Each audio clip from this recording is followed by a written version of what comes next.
Bonjour tout le monde. Moi, je vais vous parler de qualité des données. Donc, je vais me présenter rapidement. Je suis Roxane Jouzeau. J'étais à Gaëtis. Donc, ce que je vais vous présenter, c'est du travail que j'ai fait quand j'étais à Gaëtis en thèse CIFRE. C'est mon travail de thèse.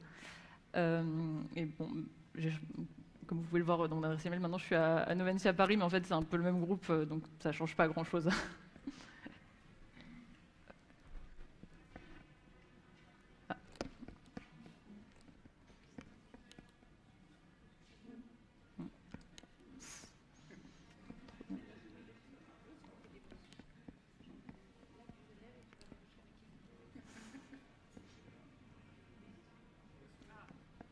C'est bon. Je vais passer ça. Très rapidement, qu'est-ce que c'est la qualité des données? Parce que c'est quelque chose d'un peu intangible, là, comme ça. En général, on définit ça par fitness for the task at hand. Donc ça veut juste dire est-ce que la donnée elle est bonne pour ce qu'on veut faire avec. Du coup, c'est quelque chose qui est très très difficile à généraliser comme définition parce que ça va dépendre de la tâche, donc du contexte. Mais quand même, on retrouve quelques concepts clés, un peu à chaque fois. Donc l'exactitude, la complétude, l'actualité et la cohérence des données. Donc il y en a d'autres, hein, mais ça c'est les principaux qu'on va toujours retrouver. Mais il n'y a pas de métrique unifiée pour ces concepts, c'est-à-dire on n'a pas de formule qui va nous permettre de quantifier l'exactitude des données, la complétude, ce genre de choses en général. Enfin, pas de quelque chose d'unifié. On est peut-être capable pour le faire de quelque chose de très spécifique, mais pas de manière unifiée. C'est pareil, dans la qualité des données, on va trouver beaucoup de travaux sur le monitoring d'indicateurs sur les données, l'identification d'erreurs, la visualisation peut-être, leur nettoyage, leur réparation. Mais il n'y a pas vraiment de proposition d'une métrique, même restreinte à une famille de tâches, comme les tâches de classification, c'est sur ça que j'ai travaillé, qui permet du coup de quantifier la qualité des données.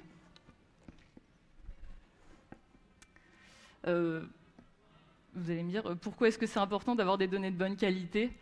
C'est un problème qu'on appelle le problème du garbage in, garbage out. Donc garbage, c'est les poubelles hein, en anglais.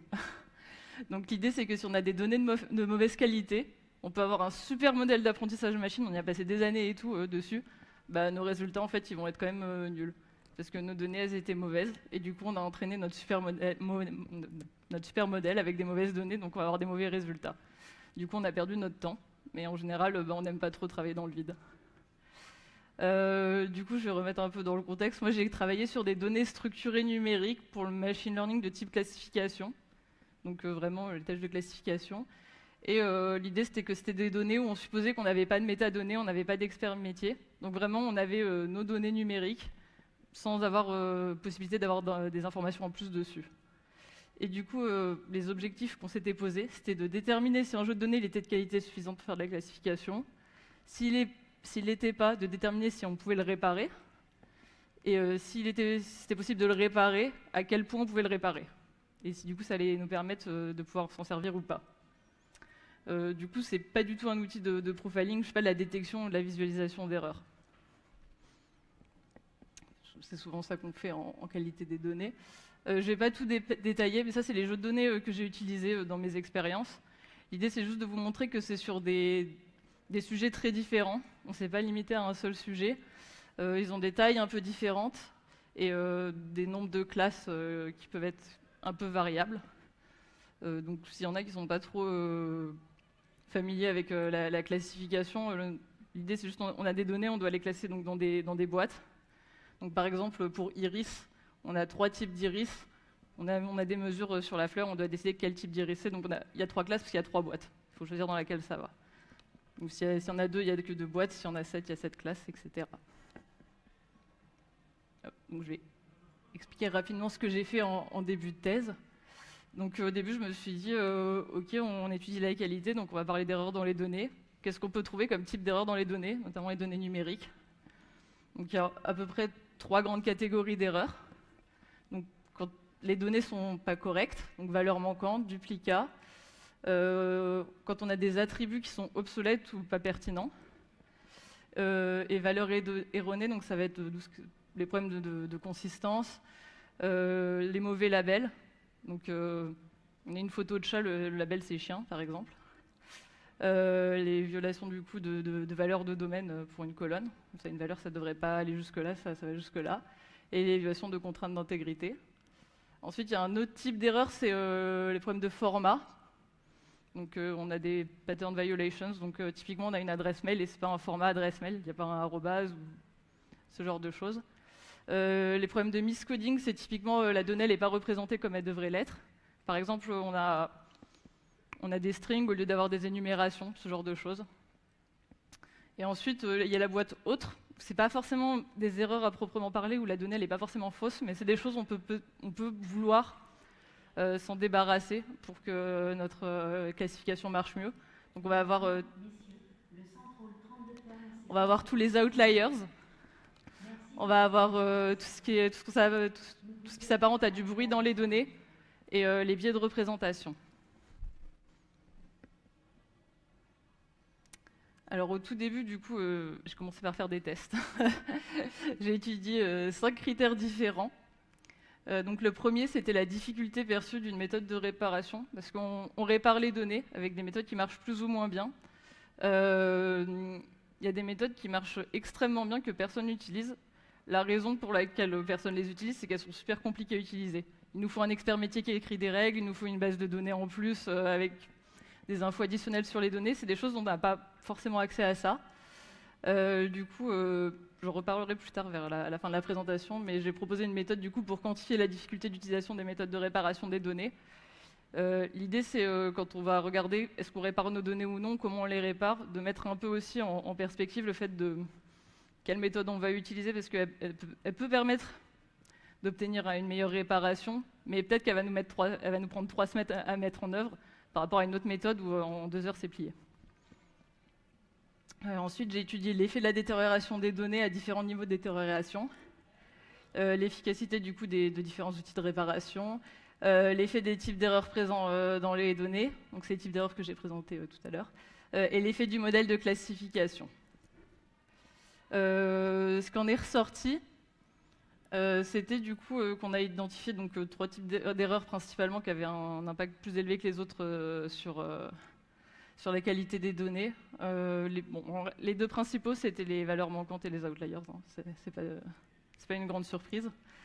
Et on a identifié donc à peu près 3 zones de quantité de dégradation qui étaient intéressantes.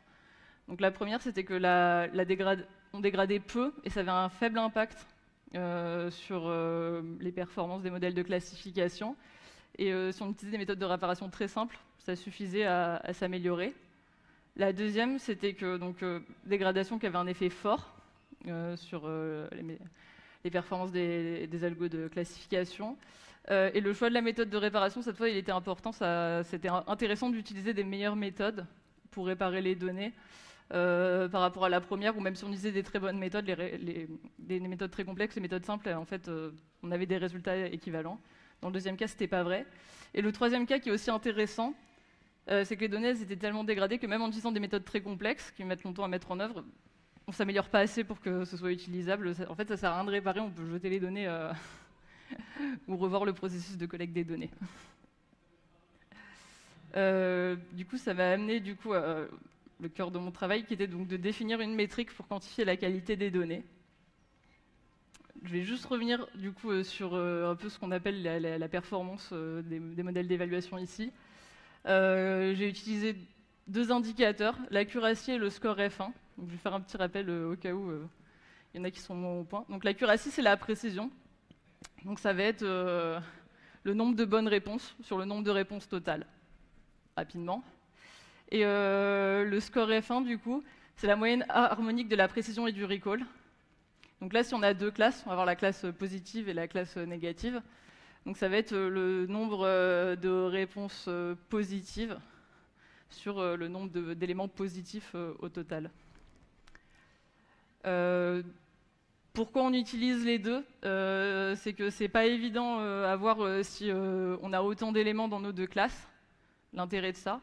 Mais en fait, l'intérêt, c'est que si on a des données qui sont pas très bien réparties, et par exemple dans la classe numéro 1, on a 90% des éléments et seulement 10% dans la classe numéro 2, et qu'on entraîne un modèle dessus, le modèle, il a 90% du temps juste s'il répond toujours 1, classe numéro 1. Du coup, on regarde l'accuracy, on dit « Ah ok, bah, il est juste 90% du temps, c'est super ». En fait, non, ils répondent tout le temps 1. C'est très peu intéressant. Et le score F1, par contre, donc on va avoir une accuracy très bonne, mais le score F1 va être mauvais, vu qu'il remet du coup en contexte par rapport à la répartition des classes. C'est pour ça que c'est important le score F1. Du coup, on pourrait se dire, ok, mais du coup, je vais juste regarder l'accuracy et le score F1 pour savoir si mes données elles sont bonnes et elles sont bonnes pour faire de la classification. Ça pourrait marcher, sauf que pas tout à fait. Je vais expliquer pourquoi. Donc, là, ce graphe, c'est donc l'accuracy et le score F1 sur différents jeux de données quand j'injecte des valeurs manquantes dans ces jeux de données. Donc là, c'est 40% de valeurs manquantes, 60%, etc. Donc, pas vraiment de surprise, hein, on remarque que les performances se dégradent. Par contre, il y a quelque chose d'intéressant, parce que là, sur les 2 points que j'ai entourés, on voit que on a des relativement bonnes performances. Donc là, sur le premier, on est à plus de 90% d'accuracy et de score F1. Mais par contre, si on regarde donc l'étape juste après, on a injecté juste 5% de valeurs manquantes en plus dans les données. On perd quasiment 20% de performance en accuracy et en score F1, ce qui est énorme. En fait, c'est super important du coup de considérer ça, parce que maintenant, on a des algorithmes de classification, ce genre de choses avec des données, et nos données, elles évoluent. On réentraîne les algorithmes en temps réel, et du coup, il y a des erreurs qui peuvent rentrer dans les données, sans qu'on vraiment on s'en rende compte.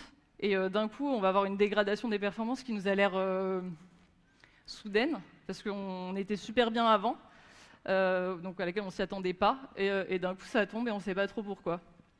Du coup, moi je vais vraiment, mon travail du coup ça a été aussi donc d'essayer de capturer donc à la fois l'accuracy et le score F1 qu'on a de base, et leur variation quand on injecte un petit peu d'erreur dans les données, pour vérifier donc ils sont bons, mais ils sont bons de façon stable. Si on essaie de taper un peu sur les données, ils restent bons.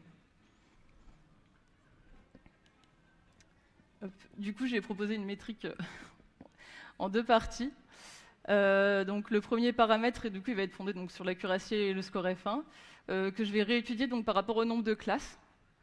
C'est tout simple, c'est que si on a un problème avec 2 classes, avoir une accuracy à 0,5, ça veut dire que 50% du temps on a juste, sauf qu'on n'a que 2 classes. Donc ça, c'est comme si on disait au hasard. Par contre, si on a 200 classes, avoir juste 50% du temps, c'est un peu plus impressionnant parce que c'est pas le hasard. Le hasard, ce serait 1 sur 200. Donc du coup, c'est vraiment de remettre le score F1 et l'accuracy en perspective.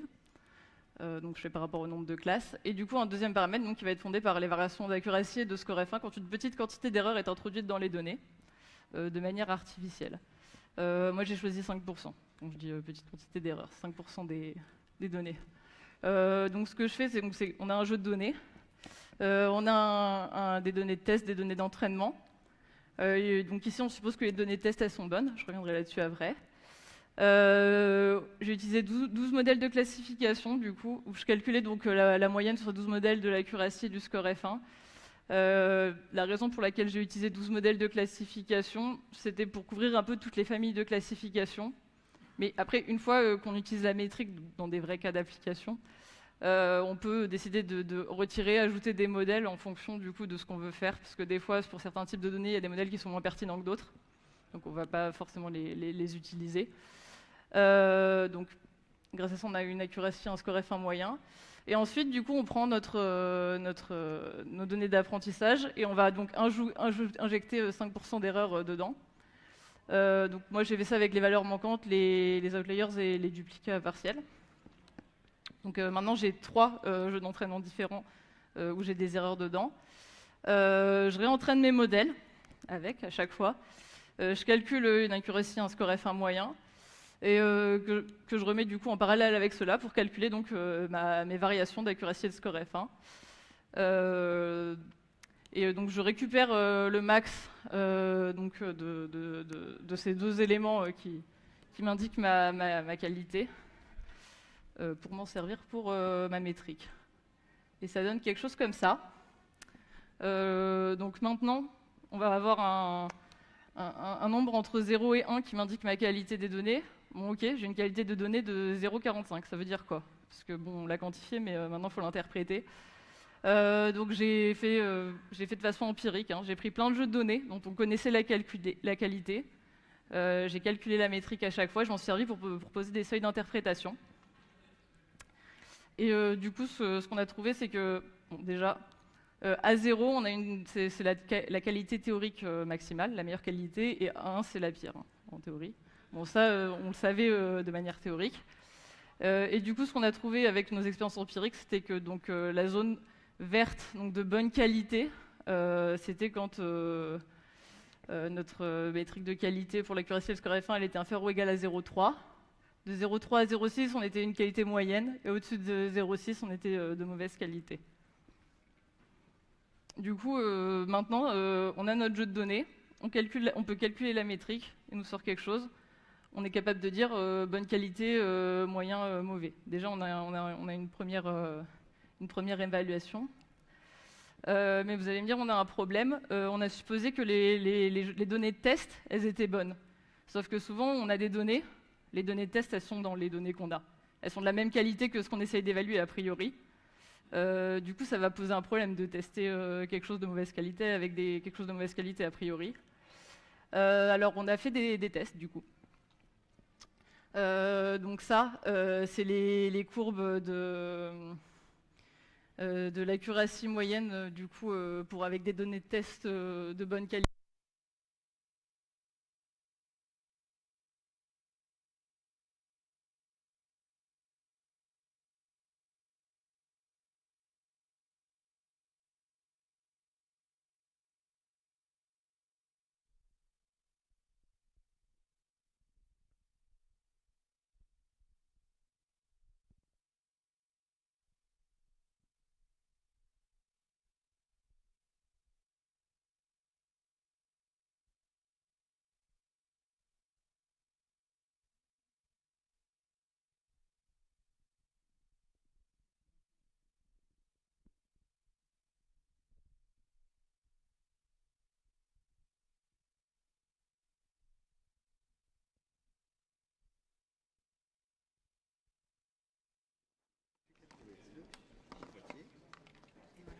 Ok, merci. Ah.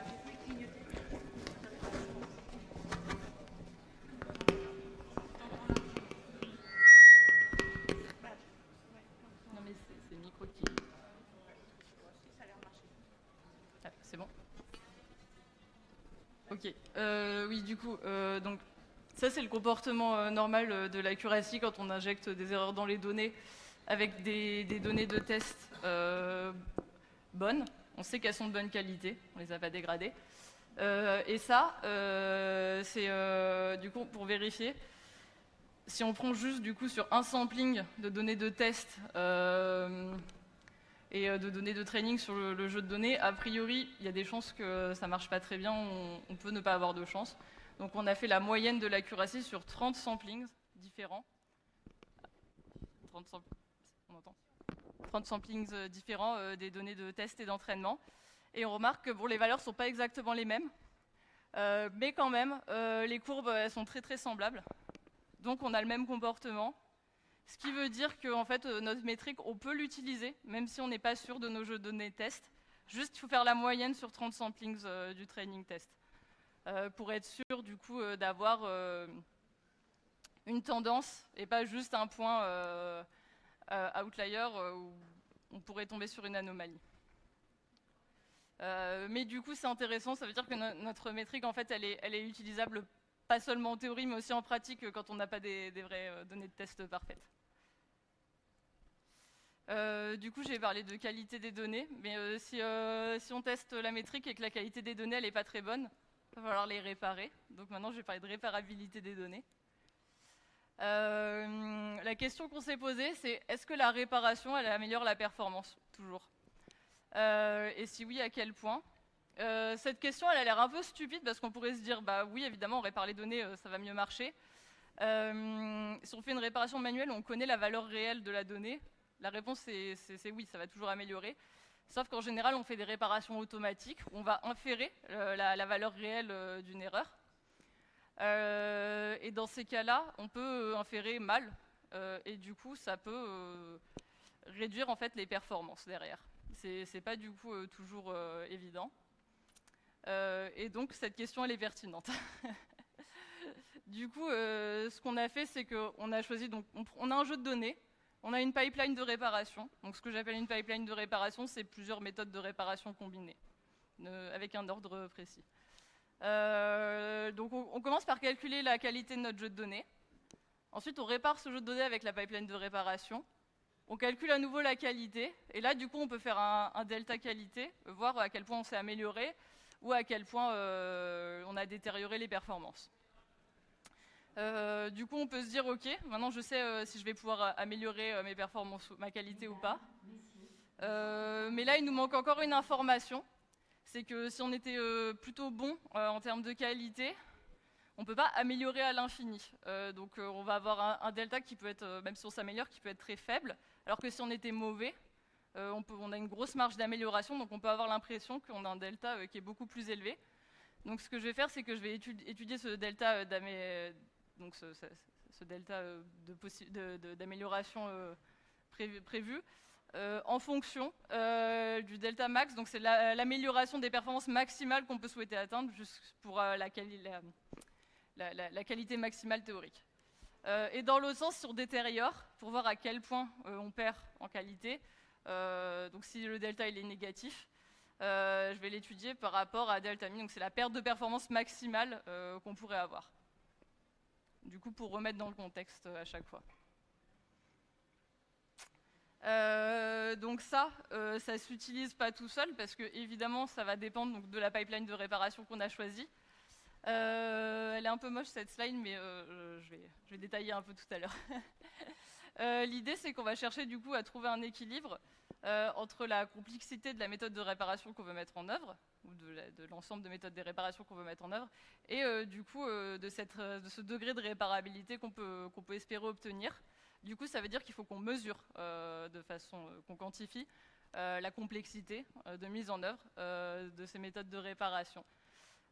Du coup, comment j'ai fait ça? J'ai pris plein de méthodes de réparation. À chaque fois, j'ai décomposé ces méthodes de réparation en tâches élémentaires à effectuer pour accomplir. Donc à chaque fois, il faut faire ça, il faut faire ça, il faut faire ça. Du coup, j'ai eu une liste de tâches élémentaires.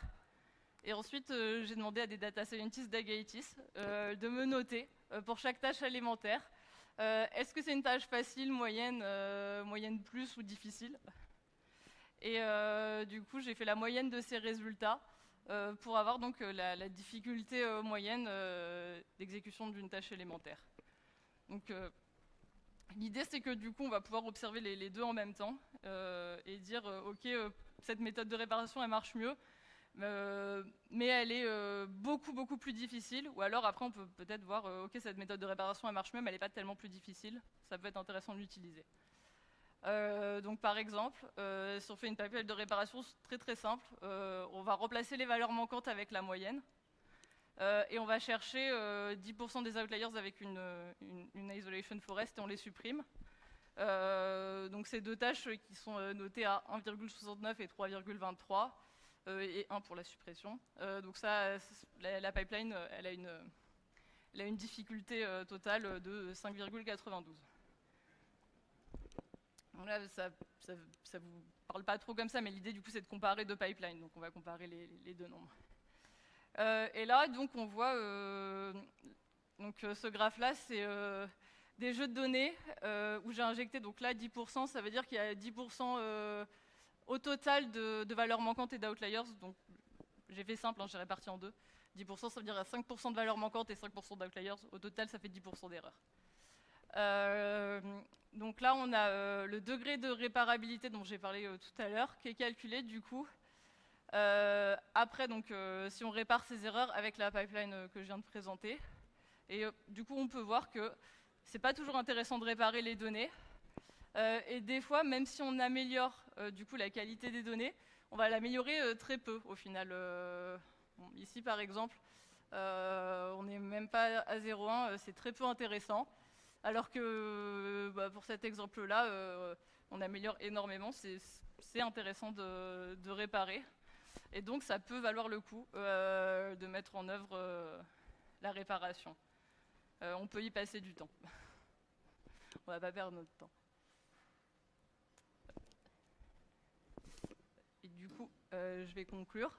Du coup, ce qu'on a fait, c'est qu'au final, on a réussi à mettre en place une métrique qui permet d'évaluer la qualité d'un jeu de données numérique sans avoir des informations additionnelles sur celui-là. Donc on n'a pas forcément besoin d'être très sûr des jeux de données de test.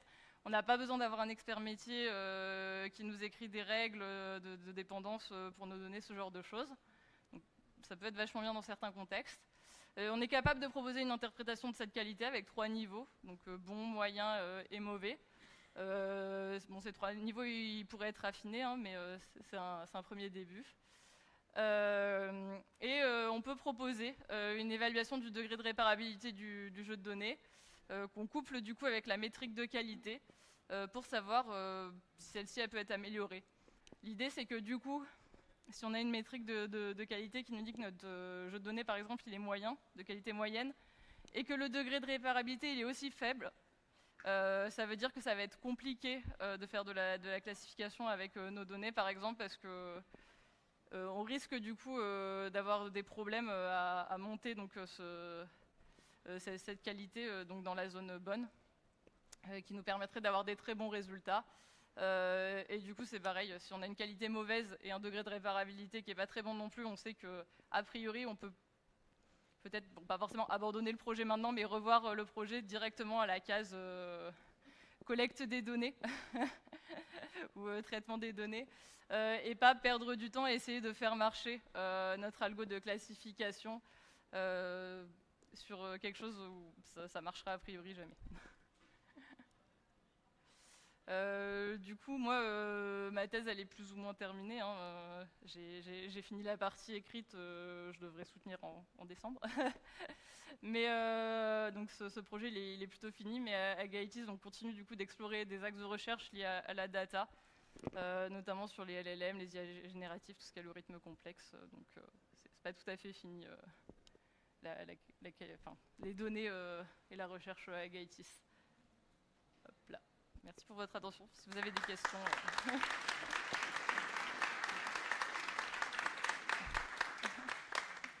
Ouais. Du coup, si vous avez des questions, normalement, il reste un peu de temps. Ouais. Je vais essayer de parler fort comme ça. Quand tu parles de la pipeline de réparabilité, Ouais. en fait, c'est une succession de méthodes et tu utilises toujours la même. Tu as testé plusieurs configurations. J'ai testé plusieurs configurations, ouais. Parce que évidemment, les différentes méthodes qu'on utilise, ça va avoir des résultats différents. Là, j'ai donné un exemple avec une pipeline simple, très simple même, mais parce qu'on ne peut pas évidemment tester toutes les configurations. Mais oui, c'est que de toute façon, il fallait rester un peu généraliste, vu que la pipeline qu'on utilise, ça va dépendre beaucoup du contexte, de la tâche précise, peut-être des outils internes à l'entreprise. Mais oui, la pipeline, c'est juste un élément mathématique un peu théorique où on met ce qu'on veut dedans au final. Donc il peut y avoir une grande variabilité de l'output. Oui, tout à fait. Tout à fait. Si on fait une pipeline super simple, où on trouve une valeur manquante, on supprime la ligne, ça va pas très bien marcher. Par rapport à si on a une pipeline super complexe avec des outils super développés. Mais par contre, c'est une pipeline qui, donc, la pipeline très simple va avoir une difficulté de mise en œuvre très faible. Du coup, un data scientist, il a 2 heures devant lui, il met ça en place. Alors qu'une pipeline plus compliquée, ça peut prendre des semaines, quoi. On a testé avec des choses très simples, on a testé avec des choses moyennes. On n'a pas testé avec des choses qui mettent des semaines à mettre en œuvre parce que on n'avait pas les ressources ou le temps de faire les tests. Mais oui, il y a une très grande variabilité des résultats. Il n'y a pas de formule magique, hein, de toute façon, sinon ça se saurait.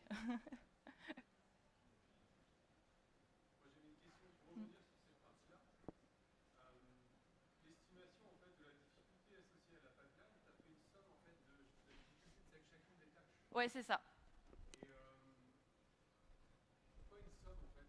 Justement, il y a un impact de l'ordre, etc. Est-ce qu'une somme, pourquoi est-ce que vous êtes arrivé à la conclusion qu'une somme c'est discutable? Alors, c'est parce que là, c'est vraiment la difficulté de mise en place de la pipeline, pas son efficacité. Et que du coup, c'est les tâches qu'il va falloir effectuer, dans tous les cas. Donc, on s'est dit qu'a priori, ça changeait pas grand-chose. L'ordre dans lequel on doit effectuer les tâches, il y a peut-être des meilleures manières de le faire. Hein. C'est une première approche, c'est une proposition.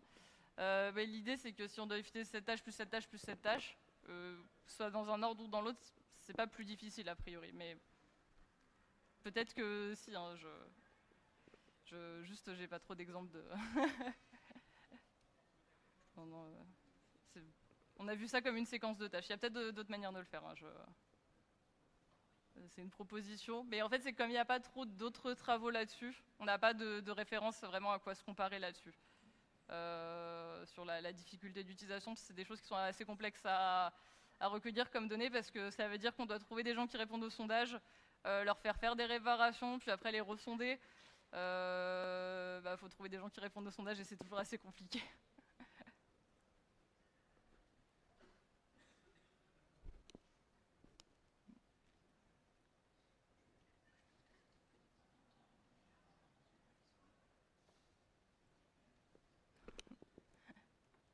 Voilà.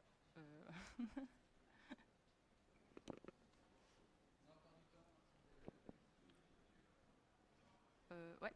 Dans la première partie de l'exposé, vous avez présenté un pool d'une douzaine d'algorithmes d'apprentissage. Ouais. Vous les avez pas trop détaillés. Non. Ça, je peux le faire. Normalement, j'ai slide bonus dessus. Ça, je l'ai pas mis parce que je sais jamais si j'ai trop le temps ou si ça va intéresser les gens. C'est ceux-là. L'idée, en fait, c'est de couvrir un peu les grandes familles. Évidemment, il n'y a pas tout, mais c'est qu'en fait, il y a un moment comme on devait faire des tests et à chaque fois, du coup, les entraîner sur plein de jeux de données.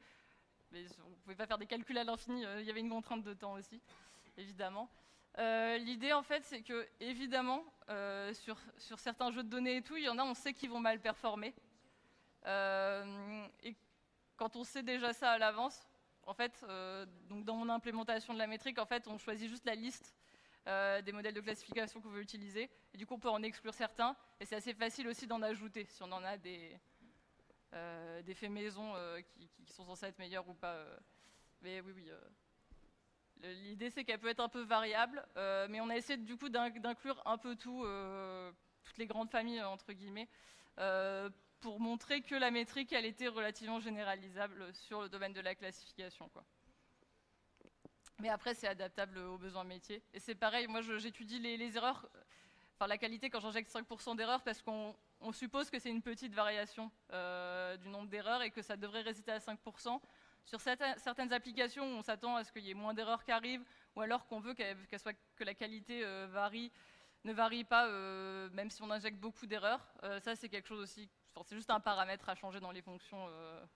Le pourcentage, on peut adapter et étudier du coup la qualité par rapport à 10% d'erreurs ou quoi. Ça, c'est vraiment juste des paramètres réglables. Moi, j'ai juste supposé 5%, c'est assez peu, quoi. Mais oui, pareil pour les modèles.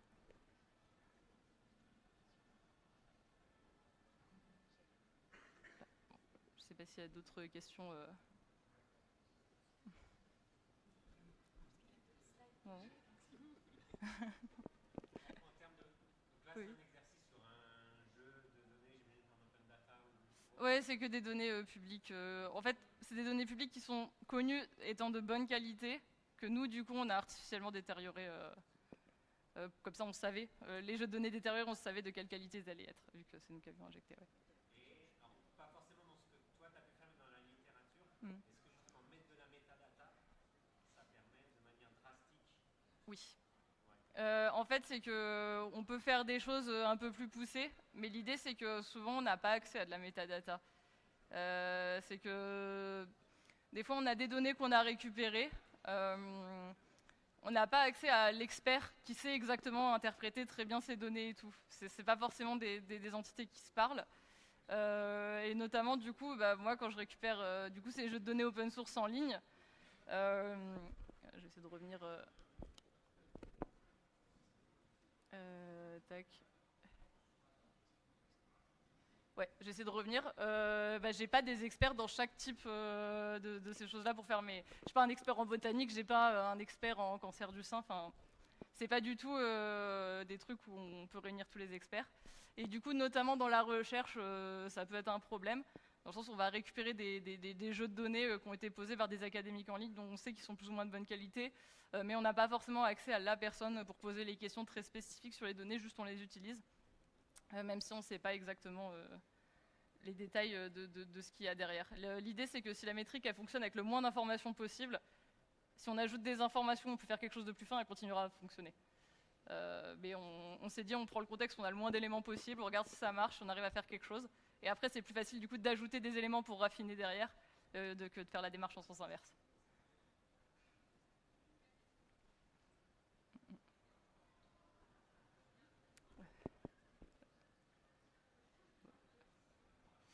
Ouais. Bon, s'il n'y a plus d'autres questions, je vais remettre le slide de feedback, mais merci beaucoup.